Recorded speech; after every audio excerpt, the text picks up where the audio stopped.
E aí, começamos então mais um Inglês com Léo Reis aqui direto da Rádio Flórida Brasil, a rádio dos brasileiros nos Estados Unidos, hein? Tá começando a invadir os Estados Unidos todo, é só na Flórida, mas não, tá? Bom, hoje, no programa aqui Inglês com Léo Reis, a gente vai bater um papo sobre o quê? A questão jurídica, a linguagem jurídica do inglês. E eu tenho um convidado hoje aqui que ele sabe tudo de imigração. A empresa dele, o escritório dele já está com 10 anos aqui no sul da Flórida. Ele já vive aqui nos Estados Unidos há 20 anos na Flórida. Eu tenho uma lista aqui de coisas para ler para vocês, mas antes de eu chamar o meu convidado, eu quero que você aí fique bem atento, porque hoje você vai ter um advogado aqui de imigração, um escritório que ele fundou aqui, né? Ele com a família dele fundou aqui na Flórida. Então você tem hoje a oportunidade de fazer a pergunta que você quer fazer e talvez não tenha o tempo de fazer, ou esse tempo de fazer, e ele está disponível aqui para você hoje. Ele falou: Léo, com certeza, vou sim, eu adoro a Rádio Flórida Brasil, faço questão sim de ir lá no seu programa e tirar as dúvidas dos brasileiros. Por quê, gente? Ele, como aqui a Rádio Flórida Brasil, ele é uma pessoa que ajuda efetivamente o brasileiro, enfim, o imigrante que está querendo se legalizar, que está querendo investir, enfim, tirar aquelas dúvidas que só você tem. E você hoje vai poder fazer aqui, ó, via Instagram. Você também pode entrar no YouTube e também no Facebook, tá? Então a gente está ao vivo nessas 3 mídias sociais. Então fique calmo aí, anote sua pergunta e manda essa pergunta que a Flávia, ela vai me falar aqui a sua pergunta e a gente vai estar aqui hoje para tirar a sua dúvida. E dúvida de inglês, eu vou tentar dar o meu pitaco aqui, mas é lógico, né? Com o advogado aqui do lado, ele tem o know-how todo dessa linguagem jurídica que a gente vai passar aqui um pouco para você. Bom, hoje a gente está trazendo aqui o Alexandre Piquet. Ele completa 20 anos aqui nos Estados Unidos, né? E uma década já da fundação da Piquet Law Firm, né? Que Law Firm é um escritório de advocacia, né? Que a gente fala no Brasil, né? Bom, o que mais que ele é especializado? Além dessa questão de imigração, ele presta serviço jurídico nas áreas do direito imobiliário, né? Então você que está querendo aí comprar uma casa, quer vender uma casa, também vai poder tirar as dúvidas aqui com ele, né? A questão tributária, a questão imigratória, né? Empresarial, né? A sua equipe, ela tem vasta experiência, assistência a clientes do Brasil que desejam estabelecer negócios ou residência aqui nos Estados Unidos. Então, às vezes você acha que a sua situação está perdida. Não está, não. Tem que consultar um advogado. Quem sabe? O rádio povão, o rádio que todo mundo conta uma historinha, tem que parar com esse rádio e ir e fazer a entrevista e fazer essa consultoria com quem sabe falar. Então, vamos parar aí de conversinha na padaria, no açougue, no jogo de futebol. Nós temos que procurar alguém que saiba mesmo tirar a sua dúvida para que você não fique aí, enfim, com medo, com receio, né? Bom, os números são expressivos. Olha só esses números, gente. São 21 mil clientes cadastrados. Então, é um estádio de futebol cheio, né? São 21 mil clientes cadastrados de 35 nacionalidades. Ou seja, não é só brasileiro.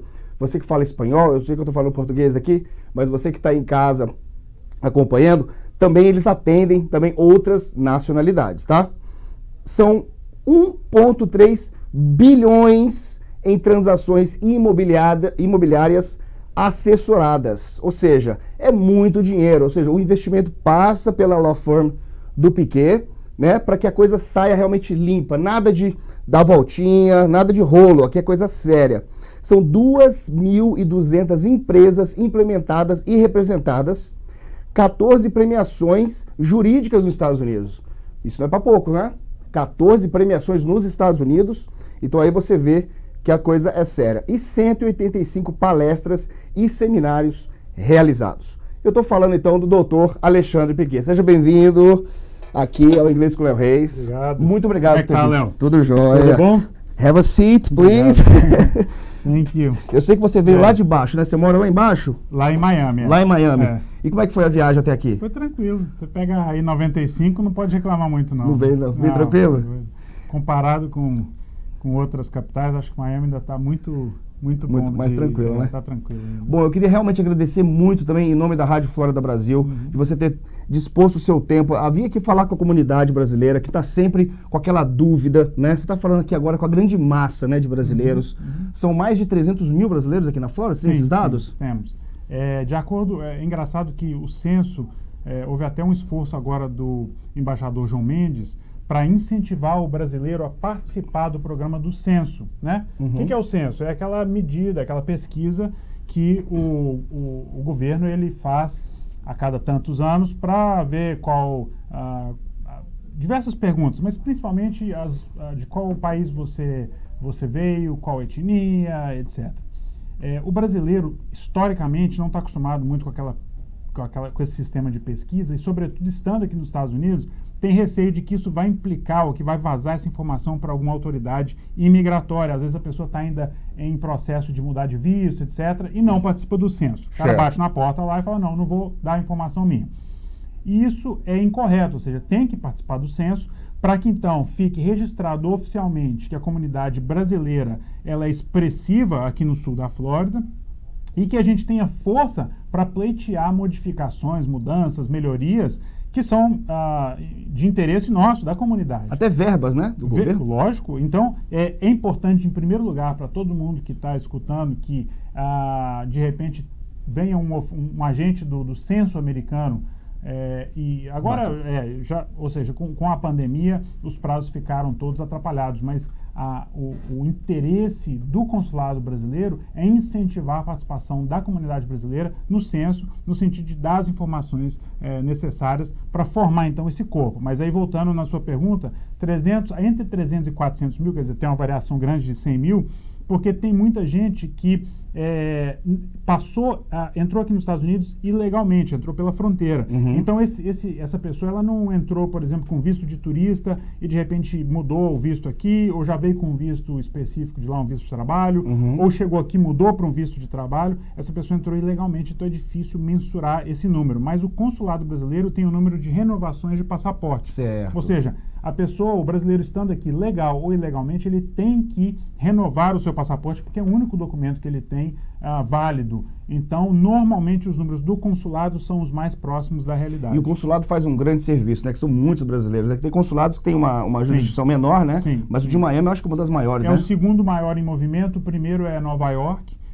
Miami, a gente, às vezes, encosta ou até passa Nova York em determinados momentos, porque aqui pega toda a região, não só do sul da Flórida, do Central Florida, a gente pega Atlanta, quer dizer, muita gente viaja para vir para o consulado daqui de Miami. Orlando. Muita gente, Central Florida tem muito brasileiro, mas a gente fica normalmente, historicamente, em segundo lugar atrás de Nova York. Bom, então aqui, gente, coloquei aqui, ó, quer falar com o Alexandre Piquet? Tá aqui, ó, Alexandre Piquet, né? Eu também coloquei aqui, ó, advogado, tá aqui, e @Piquet Law Firm, né? E tem o site também, que é o piquetlawfirm.com, que também tá em inglês, tá em português, né? Sim. E espanhol também. Espanhol também, porque a gente tem muito cliente da América Latina. Então é só clicar lá em português, que vai estar tudo em português. Vai estar lá. E quer marcar uma consulta, quer ir no seu escritório, qual que é a melhor maneira? Manda um WhatsApp, manda um direct, como é que faz para chegar em você? Então, porque a sua equipe é grande. Eu vi lá que você tem o quê? Quantas pessoas trabalhando naquele escritório? Tem uma turma boa, Uma mas turma boa. Não é difícil marcar, porque além das mídias sociais, website, nós temos o telefone de marcação de consulta, temos o WhatsApp de agendamento de tem consulta. Qual que é? Eu não tenho ele de cor, Não, mas daqui a pouco a gente se fala. for no website, Tá lá. tem lá o número do agendamento de consulta. No Instagram, tanto do Piquet Law Firm, o meu pessoal. Pode mandar direct no Instagram? Pode mandar direct. Olha aí, vai gente. vir uma resposta automática dizendo o seguinte, clique aqui, aí cai no Instagram, depois eu peço... Tá. Eu pego esse número do Instagram, não tem de cor, hoje em dia tudo é clique, né? Tá. E a gente também tem e-mail info@piquetlawfirm.com, o escritório, o telefone do escritório 786-558-8054, esse eu lembro de cor, porque esse número eu escolhi na época que a gente abriu a empresa.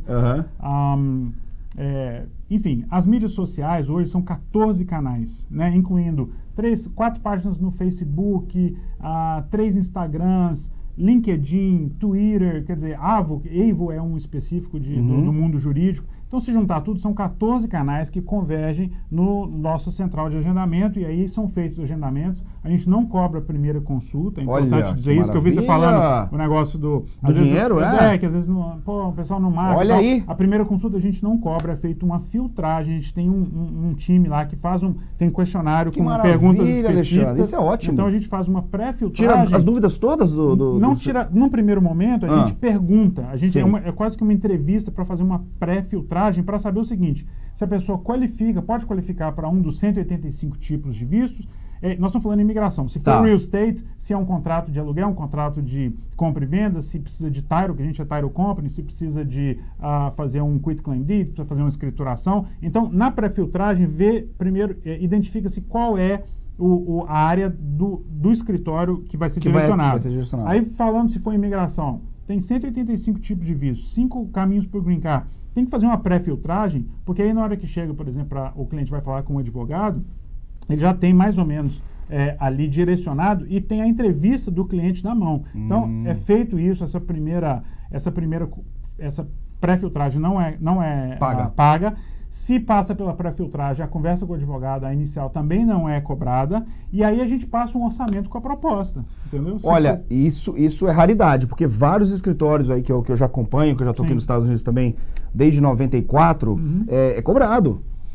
E não é pouco, viu? A gente tem O que aconteceu? Como é que você conseguiu fazer essa coisa de graça pro cliente? Porque isso aí é um serviço. Eu sou imigrante, né? Vim para cá 20 anos atrás, passei por tudo isso. Tem que procurar escritório de advocacia, tem que ligar, pagar consulta, aí depois o cara não dá retorno, a consulta só tem para daqui um mês, um descaso total. Então, eu trabalhei em vários escritórios de advocacia que trabalhavam nesse modelo em que o cliente é que tem que pedir, pelo amor de Deus, para falar com o advogado. E aí eu trouxe, quando a gente abriu o escritório, eu fundei a Piquet Law Firm há 10 anos atrás, com a mentalidade seguinte: nós vamos, em primeiro lugar, tentar ajudar o cara que está na mesma situação que eu estive há uns anos atrás.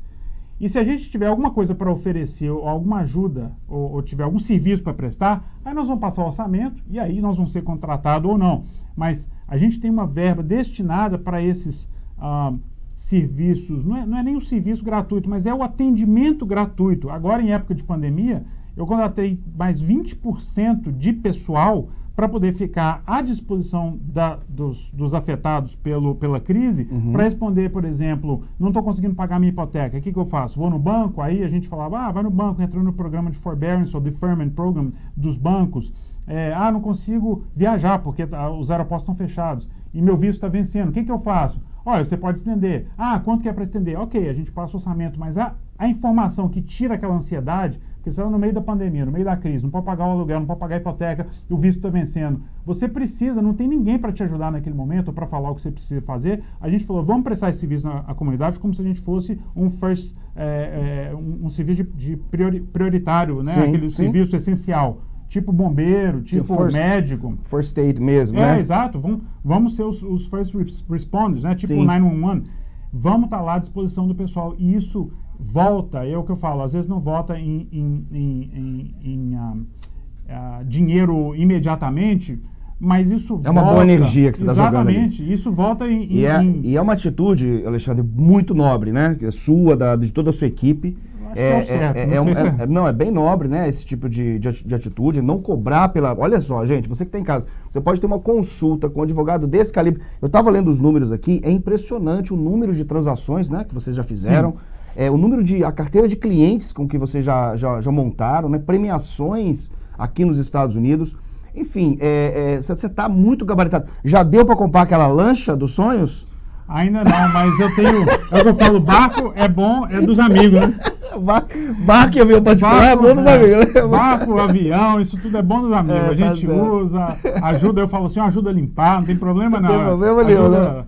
Mas não, tá certo. Tem muito trabalho ainda pela frente. Essa terra aqui é o seguinte, é muito trabalho. Para fazer um pouquinho é um trabalhão, né? Às vezes o pessoal só vê a ponta do iceberg e fala, para fazer um pouquinho eu trabalho um pouquinho. Não, cara. Para fazer um pouquinho trabalha muito, porque se você trabalhar pouquinho, você nem passa nem na porteira. Nem entra no gate lá da Marina, lá embaixo.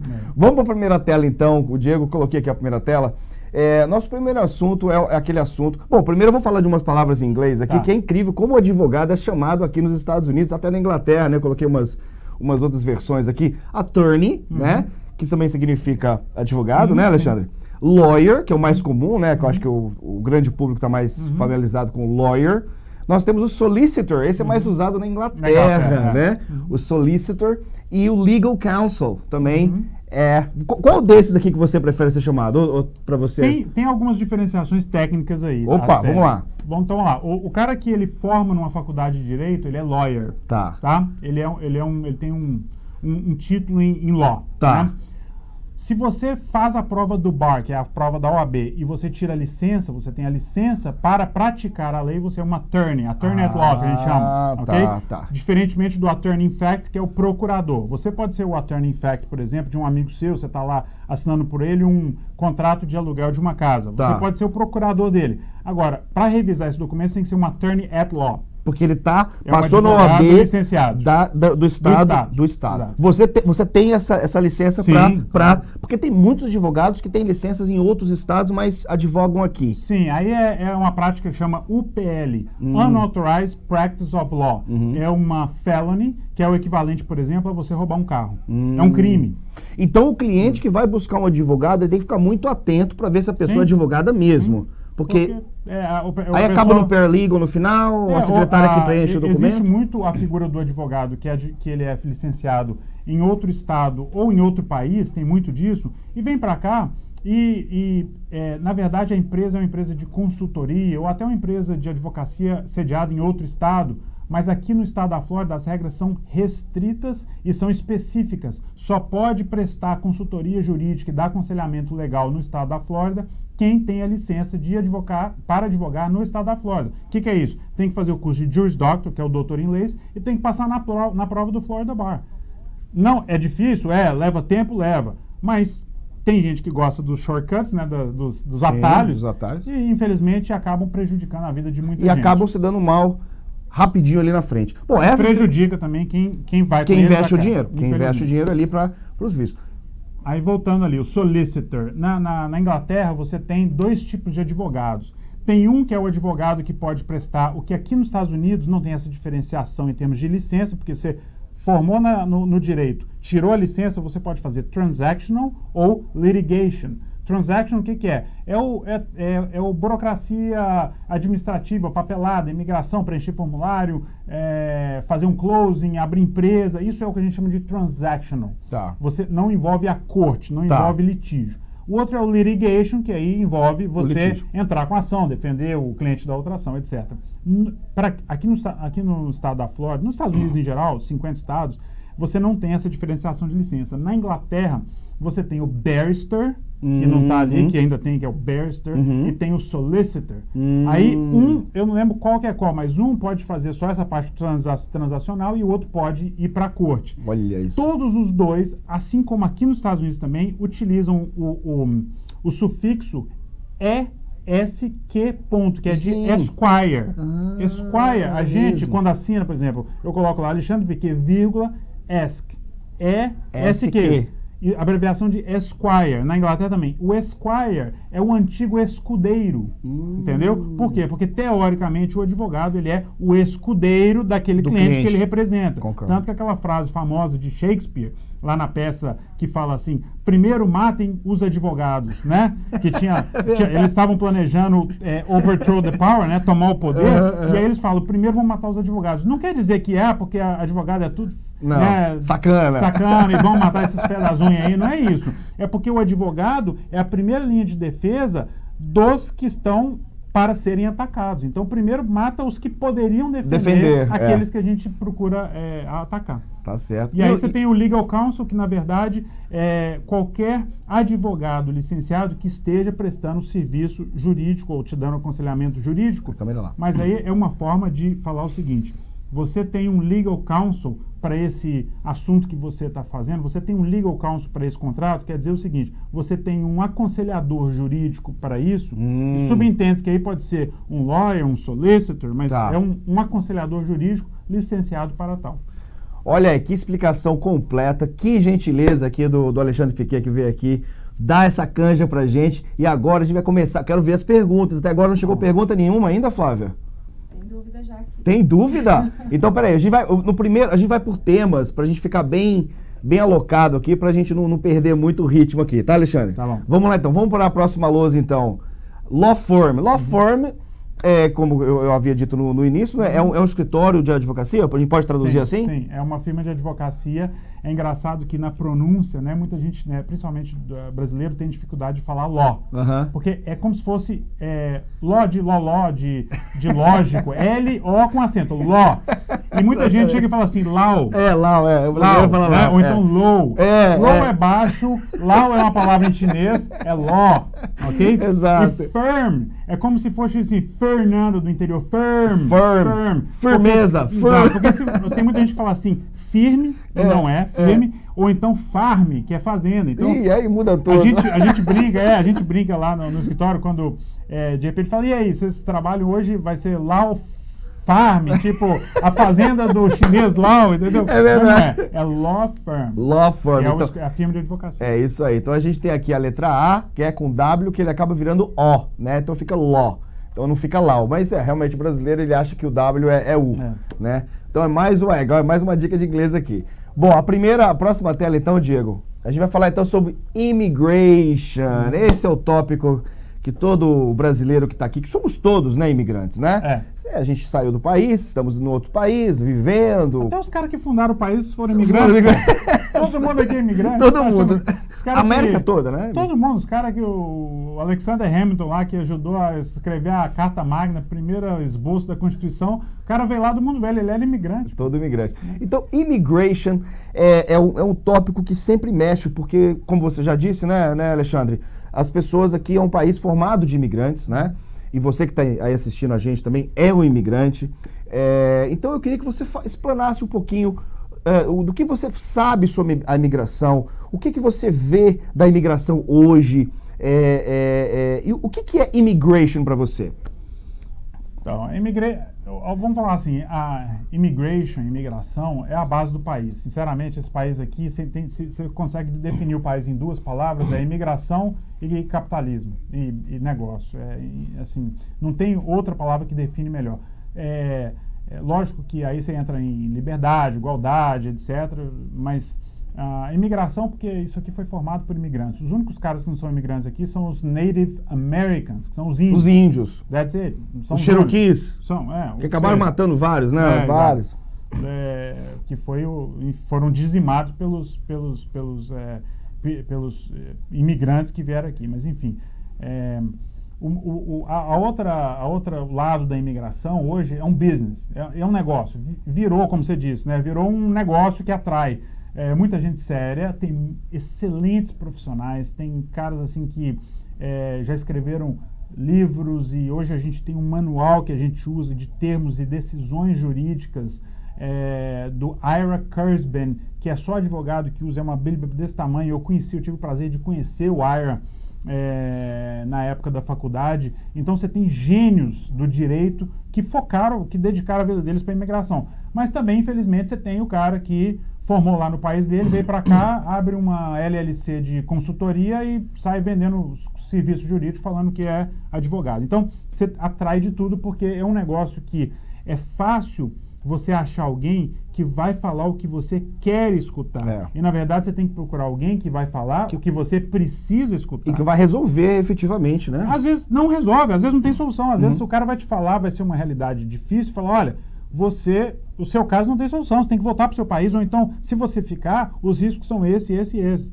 Mas é mais difícil encontrar isso e mais fácil encontrar aquele cara falar, me dá $5.000 aí que eu vou dando um jeito, eu entro com um protocolo de uma petição, aí você recebe o combo card, aí você vai enrolando, aí você vai dar um jeito, porque você lá na frente, a gente reprotocola, entendeu? Aí pode dar um problemão. Aí piora. Pode dar um problemão. E a imigração, essa sua expertise maior, você acha que essa que é a sua especialidade maior aí no seu trabalho? A gente atua nas 4 áreas que são, o que eu digo, são os pilares da mesa. Quando o sujeito chega aqui, o imigrante chega aqui, o que ele precisa? Ele precisa de falar de visto, ele precisa te falar onde ele vai morar, aluguel ou compra. Então a gente tem a parte de real estate muito forte. Que é muito forte. Eu fiz, acho que nesses 20 anos, se for ver, é bem dividido. Eu trabalhei em firmas específicas só de imigração e trabalhei em firmas só de imobiliário. E lá no escritório a gente meio que tem meio a meio assim, o movimento. E você ainda tem o empresarial, que o cara tem que abrir empresa, tem que montar LLC, Corp, Offshore, enfim, tem que ter a estrutura de pessoa jurídica, porque na pessoa física você não faz nada. E você precisa também ter o planejamento tributário disso, quanto que eu vou pagar de imposto depois que tudo estiver dando certo, ou se der tudo errado. Então a gente trabalha nesses 4, que praticamente andam juntos, Léo, porque é o que eu falo, você tem um ônibus com 4 roletas. Às vezes está passando, depende do momento, depende da administração, depende de uma série de fatores, mas às vezes está vendo muita gente pela roleta do imigratório. Na época que eu cheguei aqui, minha mãe nasceu em Teófilo Otoni, e lá do lado tem a cidade que a gente brinca que é Governador Valadares, né? Que são queridos vizinhos. Eu frequentei bastante lá na época que meu avô, também de Teófilo Otoni, passava as férias entre Teófilo Otoni e Governador Valadares. E aquele morro maravilhoso que é o Itupi, esqueci o nome agora, mas tem um morro lá maravilhoso em Governador Valadares. Que é o morro do... Não lembro. Esqueci, mas é a coisa mais maravilhosa. Tem o Caladão, tem as montanhas de coisas mais lindas. Eu sou suspeito para falar. Que você que é de Valadares, manda para mim o nome desse morro. Sou suspeito para falar, mas então eu falo por isso que eu tenho essa liberdade de falar. Minha mãe é de Teófilo Otoni, eu frequentei a região, e na época, muita gente vinha para cá na década de 90 para o que a gente chama blue collar, né, worker. É o trabalhador mesmo que vem para trabalhar na construção civil, etc. Eu vim nessa época onde a imigração de lá para cá era muito forte. Depois você viu uma época que o Brasil estava bombando, estava na capa da Time Magazine, e o dólar estava 1,5, e aqui estava quebrado, porque teve aquele estouro da bolha em 2008. Então vinha muito brasileiro para cá para comprar imóveis. Então a roleta do nosso ônibus era, o pessoal que vinha comprar imóveis, então precisava de closing, precisava de title company, precisava de abrir empresa. Depois aconteceu o seguinte, a ressaca bateu lá no Brasil, aconteceu o êxodo de cérebros, que é os caras falando, bom, agora eu quero ir para os Estados Unidos morar com a minha família.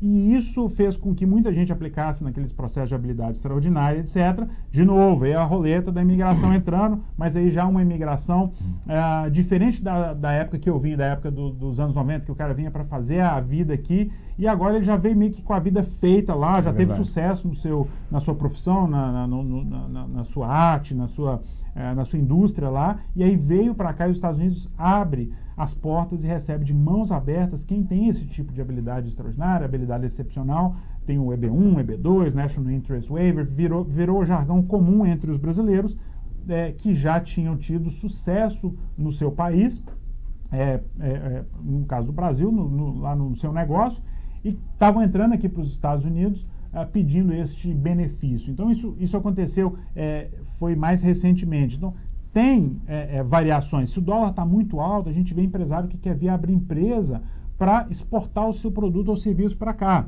entendeu? Então, se o dólar está baixo, a gente vê muita gente que vem para investir em imóveis aqui. Então, depende da moeda, depende de uma série. Então é isso, gente. Você está acompanhando aí em casa. Alexandre Piquet, ele é da Piquet Law Firm, já está com 10 anos que ele tem o escritório dele ali na Brickell, né? Na Brickell. E está 20 anos aqui nos Estados Unidos, advogado de imigração. Você quer fazer investimentos, é com ele, tem que falar. Entra lá no @Piquet Law Firm, lá no Instagram dele tem todas as informações. Tem o site piquetlawfirm.com, tem português, espanhol, inglês. Agora eu queria saber, Flávia, se tem alguma pergunta aí do pessoal que está acompanhando a gente. Eu tenho uma pergunta aqui falando dos documentos, que no Brasil é RG, CPF, e que documentação que substitui esses. Ah, sim. No Brasil a gente usa o RG, né? Para uma questão de identificação. E aqui, Ale, o que a gente usa aqui nos Estados Unidos para se identificar para um policial, ou enfim, para uma autoridade? Então, o RG seria o nosso... seria o Driver's License, que é a carteira de habilitação. Porque, na verdade, é o seguinte, lá no Brasil a gente tem o RG, tem a carteira de habilitação e tem o CPF. São 3 documentos. Aqui são basicamente 2 principais. Driver's License, que é a carteira de motorista, que pode ser substituído pelo RG, porque você apresenta como cédula de identificação e como carteira de motorista. E você tem o Social Security Number, que esse é um número seu pessoal, que seria o CPF, você utiliza para construir crédito, para fazer cadastro. você não carrega ele com você na carteira, e é um número até que você não deveria dar para as pessoas simplesmente porque, sei lá, te pediram, porque isso pode ser usado para o mal. Esse número é um número que tem que ficar guardado e você só fornece ele, por exemplo, num cadastro específico, numa aplicação para financiamento, para compra de um carro, compra de um imóvel. E o brasileiro que está aqui, ele não tem a carteira de motorista americana. O que ele deve apresentar quando ele sei lá, para numa blitz, ou vai para o hospital, enfim? Passaporte brasileiro. E o passaporte brasileiro e se ele tiver a cédula de identidade ou carteira de habilitação brasileira. Olha. Por quê? Porque, de acordo com a Convenção Internacional, você pode dirigir aqui por 30 dias com a carteira de habilitação brasileira. Ok? Então, se você está aqui, por exemplo, de férias, e aí você tem um passaporte válido, tem a carteira de habilitação, o guarda ali da polícia, vamos chamar a polícia civil daqui, ele vai te perguntar qual é a sua identificação. Você mostra o passaporte, mostra dizendo que você está aqui como turista e a carteira de identidade brasileira, ok. Mas se você já está aqui há mais tempo, aí vamos falar de quem não está em situação regular, né? Quem está ilegalmente.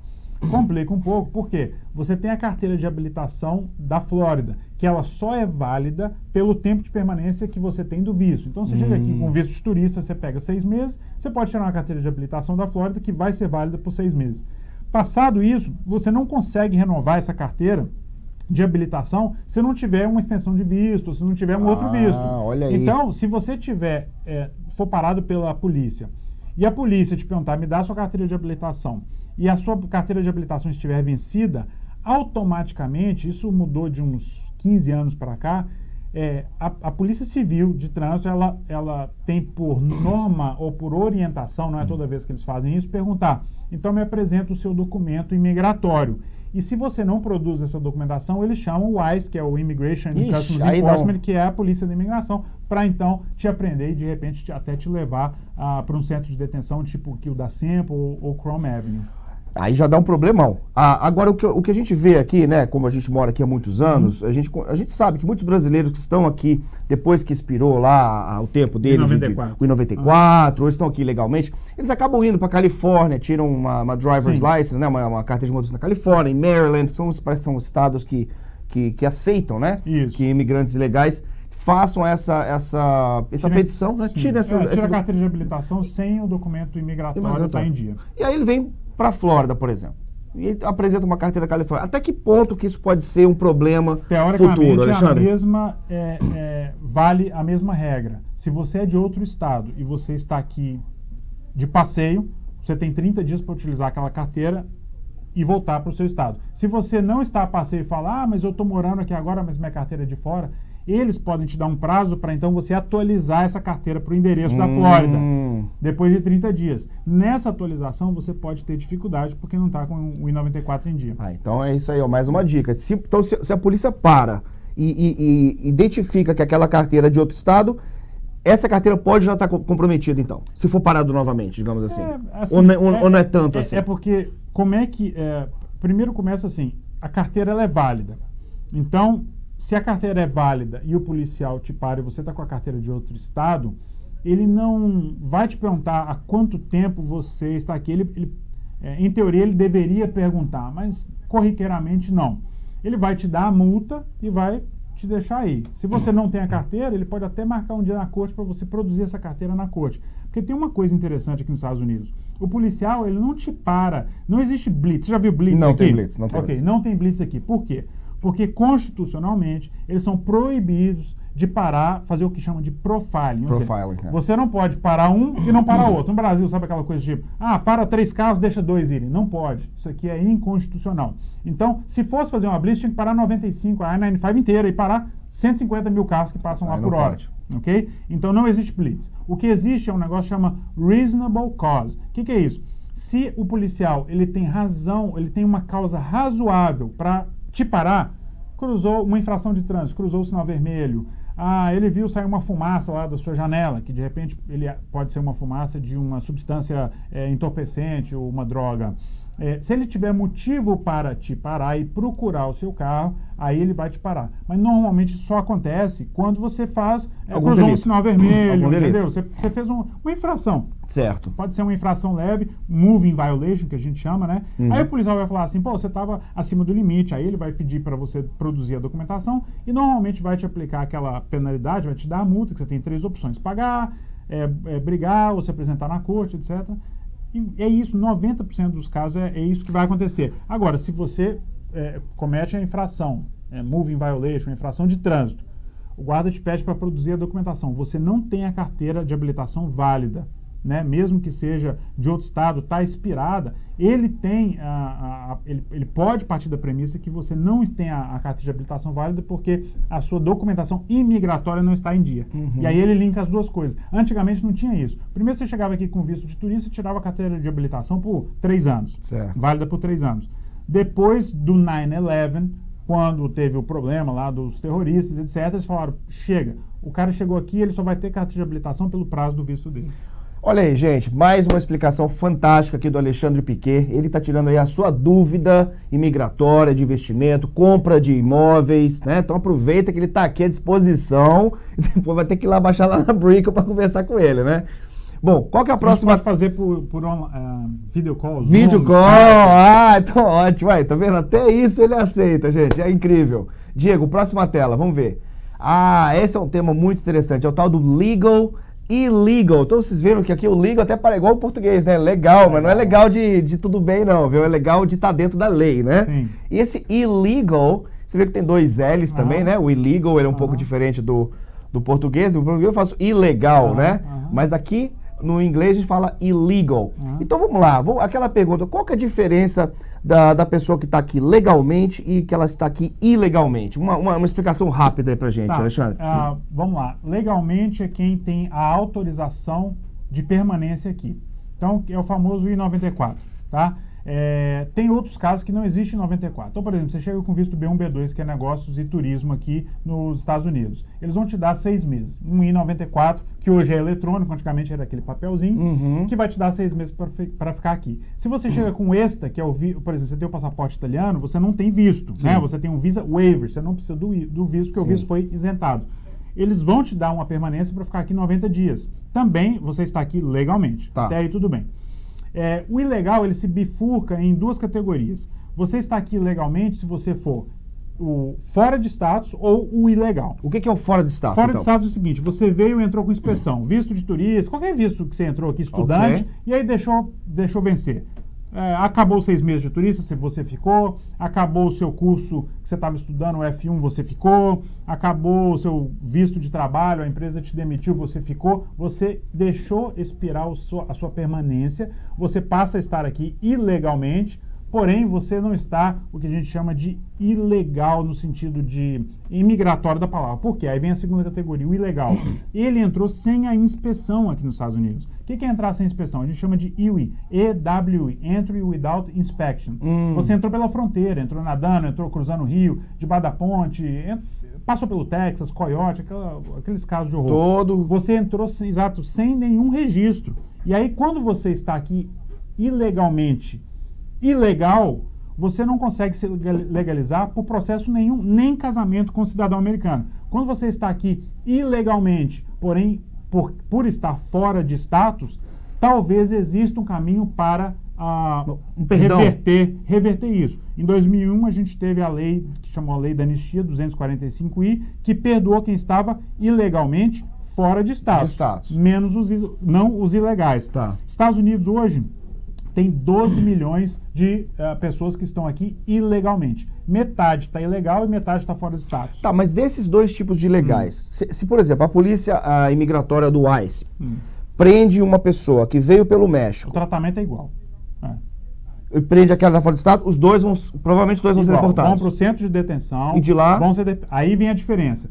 Se o que está aqui fora de status já tinha um relacionamento com cidadão ou cidadã americano, ok? E aí ele pleiteia e fala o seguinte, olha, eu já tenho relacionamento, eu já sou casado, às vezes já tem casamento no civil, tem filhos, eu não entrei com processo porque faltou dinheiro, faltou isso, faltou orientação, me deixa eu protocolar o meu pedido, isso é o fora de status, que aí eu consigo suspender o processo de deportação. O ilegal que entrou sem documento, ele não tem nem essa opção. E nós não estamos falando de quando, depois que está preso, arrumar um casamento só para poder sair da cadeia, porque isso não cola. Vai ter que comprovar que tinha um relacionamento de verdade, casamento, um relacionamento que... E acontece. E qual que é a porcentagem aí dessa pessoa, do juiz lá de imigração? Ok, tá bom, vou deixar você ficar. Ou não quero nem saber, tchau. Depende, é o que fala the preponderance of circumstances. É a preponderância de circunstâncias que envolve o caso. Então, por exemplo, de um lado você tem lá o promotor do ICE, que é o Immigration and Customs Enforcement. Que está querendo te mandar embora. Exatamente. Por quê? Porque o cara tá lá, ele faz numa manhã, sei lá, 50, 60 casos. O sócio lá da firma que toca a parte de imigração, ele é ex-promotor do ICE. Então, ele trabalhou nas 3 áreas do governo, né, o CBP, o SIS, e terminou como promotor do ICE. E hoje de manhã a gente estava tendo... Hoje o nosso atleticano querido, o nosso atleticano. Exato, lá de Belo Horizonte também. Conterrâneo, atleticano, formamos na mesma faculdade, e ele ficou anos ali no governo federal. Hoje à tarde a gente estava tendo essa discussão, ele falou, cara, tinha dia, uma manhã, eu levava 60 casos. Olha isso, gente. Para poder ir para o adjudicator, né, que é o juiz da imigração, são 60 casos de pessoas que o ICE, ele representando o governo, ele tinha que provar por que esse cara tinha que ser deportado, e aí tinha ali do outro lado o advogado de defesa, etc. Aí, assim, qual é o percentual? Realmente eu não sei, varia, mas o ponto principal é o seguinte, tem muita gente que está aqui legalmente e, por incrível que pareça, está cometendo crimes também. Olha. Então não é simplesmente estar aqui legalmente e falar, olha, eu sou um cidadão de bem, eu pago meus impostos, porque você pode pagar imposto mesmo estando aqui legalmente. A Receita Federal não quer nem saber. Tio Sam, você vai te dar um IT number lá, você paga imposto o dia inteiro. Mas me dá uma ideia de crime. O que é um crime? É um DUI? É você dirigir bêbado e ser pego? É você roubar o Mickey lá na Disney? O crime, que é? Crime você tem duas categorias, que você tem o misdemeanor e você tem o felony. Misdemeanors são, vou te dar um exemplo de... DUI? Não, isso é um felony. Ah, felony. É um felony. O misdemeanor é, por exemplo... Porrada na rua. Eu fui embora aqui agora e levar esse copo comigo. Olha, roubou o Mini lá o Mickey, foi na Disney e roubou o Mickey. Exato, furto qualificado, já o roubo, né, que é através de violência, isso seria um felony. Tá. Então você tem isso é a ramificação do direito também gigante, então, que é o direito penal. Então, esses brasileiros que cometem esses pequenos delitos, esses misdemeanors, esses felonies, aí já vai prejudicar bastante se o juiz quiser. Qualquer infração. Qualquer infração. Se você já está na casa de uma pessoa convidado, você vai chegar lá e quebrar um prato na cozinha, usar o banheiro e fazer pipi fora do vaso, você vai, desacatar, ou vai ofender o marido ou a esposa do anfitrião, você não vai fazer isso. Então, primeira regra de conduta, eu acho que como seres humanos, pelo menos, né, minha mãe e meu pai me ensinaram assim, você tem que estar agradecendo e tentando aderir às regras de quem está te recebendo. Se você estiver fora de status ou ilegal, pior ainda. Pior ainda. Então, tem aí de 10% a 15% desses 12 milhões de imigrantes que estão ilegalmente no país, você tem 15% que está cometendo crime. E a administração atual quer deportar essas pessoas. O que acontece muito também, Alexandre, que a gente vê muito isso, é o turista, né? Ele chega aqui, o oficial de imigração vai dar os 6 meses para ele e ele quer ficar mais ainda. Aí ele pede o que é isso que ele pede e se isso é válido pedir. A extensão, exato. A extensão. E se essa extensão, essa autorização de extensão, ela não for concedida dentro do prazo dele, ele se torna ilegal? Ou o fato de ele ter feito o pedido, ele está legal até sair essa extensão dele? Então, antigamente, quando você fazia o I-539, que é o formulário para extensão de B1, B2, se demorasse 8 meses para eles te darem a resposta de um pedido de extensão de 6 meses, você estaria legal até sair a resposta e, obviamente, quando chegasse a resposta, já tinha vencido, mas pelo menos naquele período você estaria legal. Tá. Mudaram isso agora, recentemente, mudou. de 2 anos para cá. Então, se você pede uma extensão de status, passou 6 meses, a imigração está lotada, pandemia, etc., não chegou resposta nenhuma. Você tem que protocolar um outro pedido de extensão em cima daquela extensão que já estava protocolada e que não tem resposta ainda. Entendeu? Porque Olha. se chegar... E aí nós estamos falando não só de extensão. Vamos falar o exemplo... Então, o cara não, mas tá peraí, vamos quebrar isso aí, porque senão ninguém vai entender isso aí. Então, o cara tá aqui, quer ficar 6 meses. Aí chegou no 5º mês, ele fala, eu vou estender.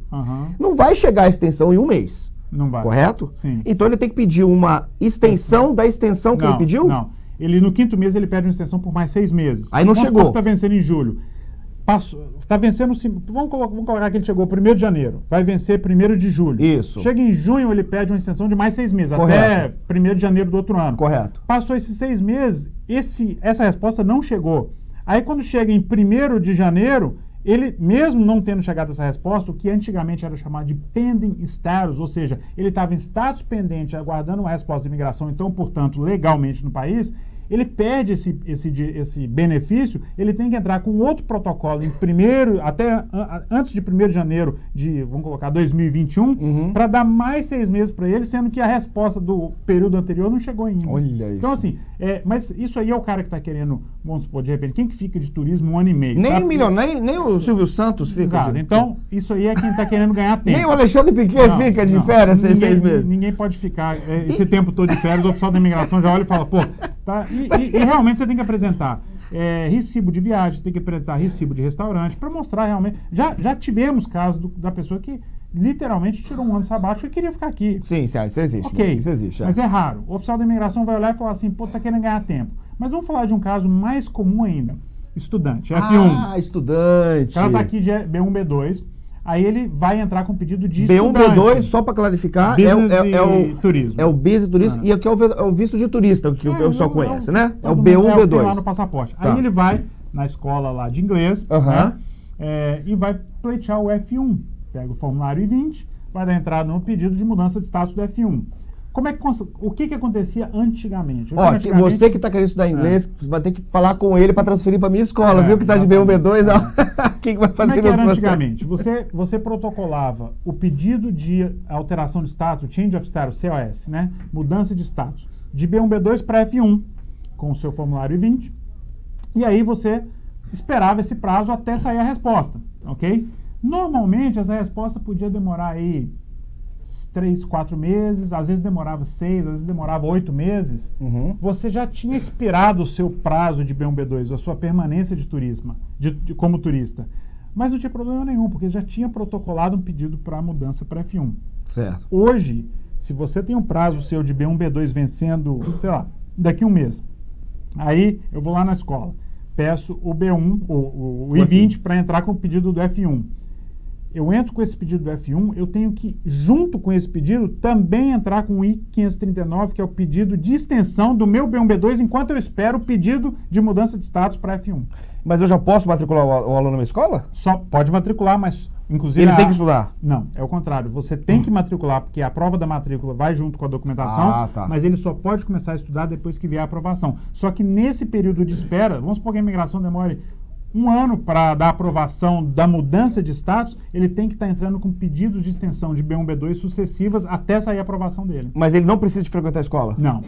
Mas pagar a matrícula ele precisa? Tem. Ou pagar o tuition, the whole year tuition? Não, só a matrícula. Só a matrícula. E comprovação de que você tem condições para pagar o ano letivo, mais os seus living expenses, que são as despesas para você morar aqui. Se você não tiver condição, isso normalmente é comprovado com saldo na conta. Se você não tiver condição, você pode pegar o que a gente chama de Affidavit of Support, que é um documento, que é uma declaração de suporte financeiro, onde um parente ou um amigo, alguém que possa comprovar que tem aquele recurso para pagar 1 ano dos seus estudos, e aí a gente protocola isso junto com a petição. Maravilha. Vamos para a próxima tela, então. Olha, gente, hoje a conversa está muito boa, hein? A gente está aprendendo inglês, sabendo muito aqui de como que é viver aqui nos Estados Unidos, né? Vistos, né? Essa questão de legal e ilegal, hoje você tirou a dúvida aí, se você está fora do estado, se é a mesma coisa, ilegal. Se o ICE pegar, vai preso do mesmo jeito, vocês viram aqui. Tratamento gente, não vai pegar aquela coisinha no Walmart lá e colocar na bolsa, pelo amor de Deus, tá todo mundo vendo tudo, né? A gente também falou aqui vamos falar aqui agora de visas, né? Aqui a gente fala visas, né? Que são os vistos, né? Então, não é o Mastercard e Visa, né? Não é o Visa, não é nada de Visa, Mastercard, né? Vamos lá, visas. No começo da entrevista, você comentou que nós temos 185 tipos de visto. Geralmente o brasileiro acha que quando chega aqui com visto de turista, é só casando para se legalizar, é aquela coisa toda. O que você pode dizer para esse brasileiro que está assistindo, que está aqui, que tem uma escolaridade, que estudou no Brasil, e mesmo aquele que não estudou, o que ele pode fazer para ele sair do visto de turista e entrar talvez num visto profissional, sem necessariamente precisar se casar com alguém, né? O que você pode dizer para essa pessoa aí, Ale? O processo de casamento é bom desmistificar, porque 70% dos casamentos, processos de petições de casamento aqui no sul da Flórida são fraudulentos e eles são descobertos pelo Serviço de Imigração.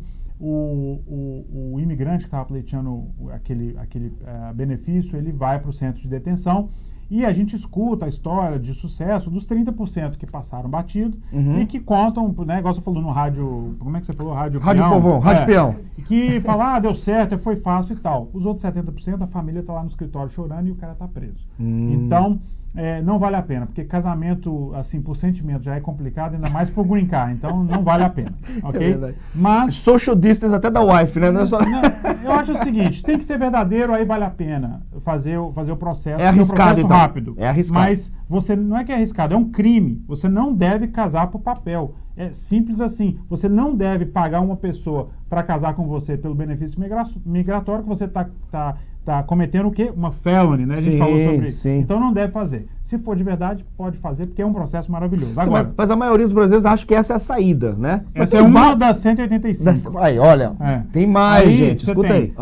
Tem um abecedário inteiro 5 vezes. Você tem visto L1, H1B, E2, J, I, processo de habilidades extraordinárias. O A1, né? O A1, que com sponsor. Tem o EB1, EB2, NW, EB3, PERM, categorias especiais EB4, EB5 se você quiser investir um montante grande. Então você tem muito P1 para atleta, você tem uma enormidade, até para battered spouse, por exemplo, se for cônjuge que sofreu violência doméstica, visto U, tem muita opção. A gente precisa escutar a história, de repente tá conversando lá com um cliente, porque eu fiz faculdade e tal, a gente está tentando ver se qualifica, tal, você precisa melhorar um pouco o currículo.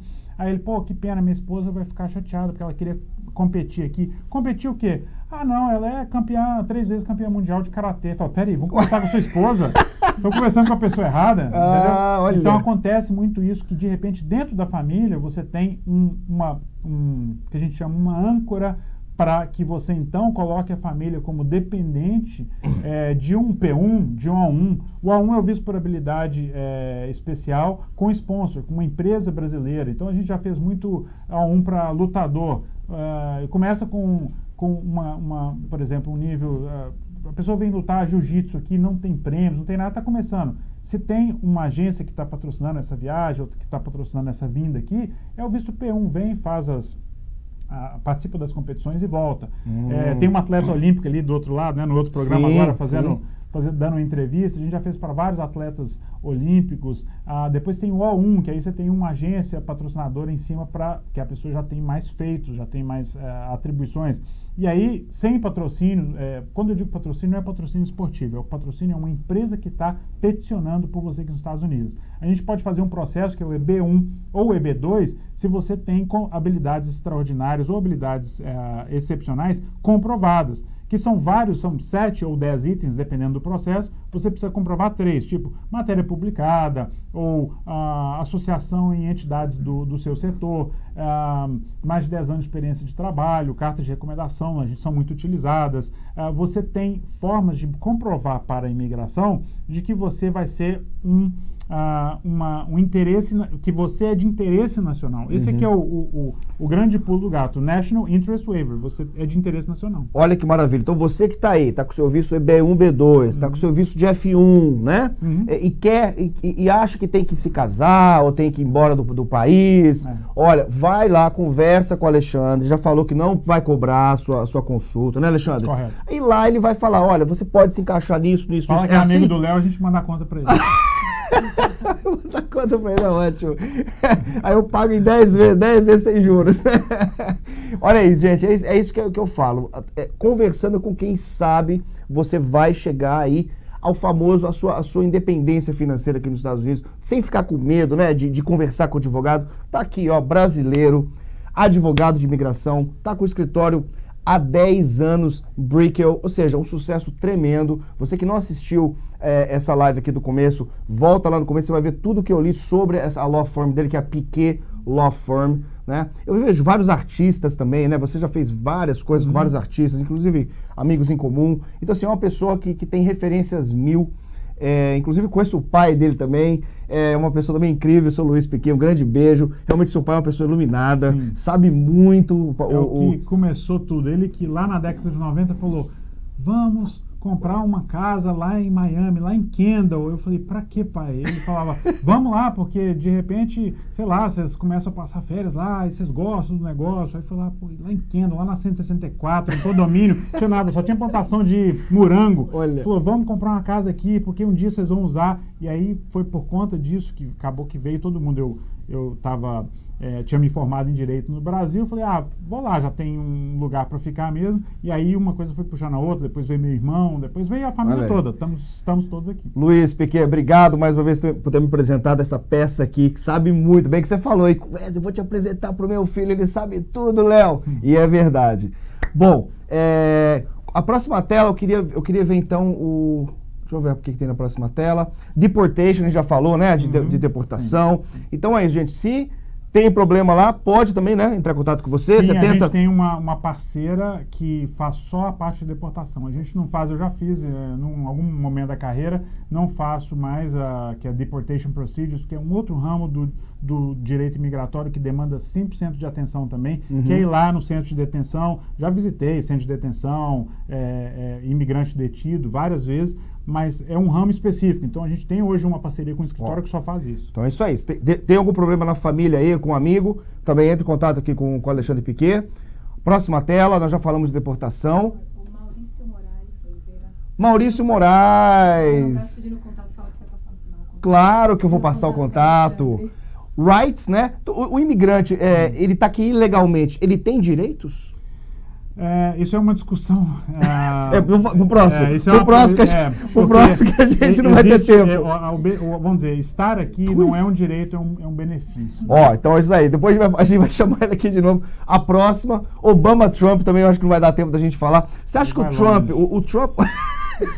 Vai longe. Bom, historicamente, aí é estatística. Nenhum presidente americano nos últimos 50 anos conseguiu se reeleger em meio à crise. Estou falando assim, apoliticamente falando, independente se você é pró-democrata ou pró-republicano, em tempos de crise, estatisticamente, vai contra a estatística. Né? Maravilha. Bom, eu queria agradecer muito mesmo você ter vindo lá de Brickell, dirigiu aí quase 1 hora para chegar aqui na Rádio Flórida Brasil.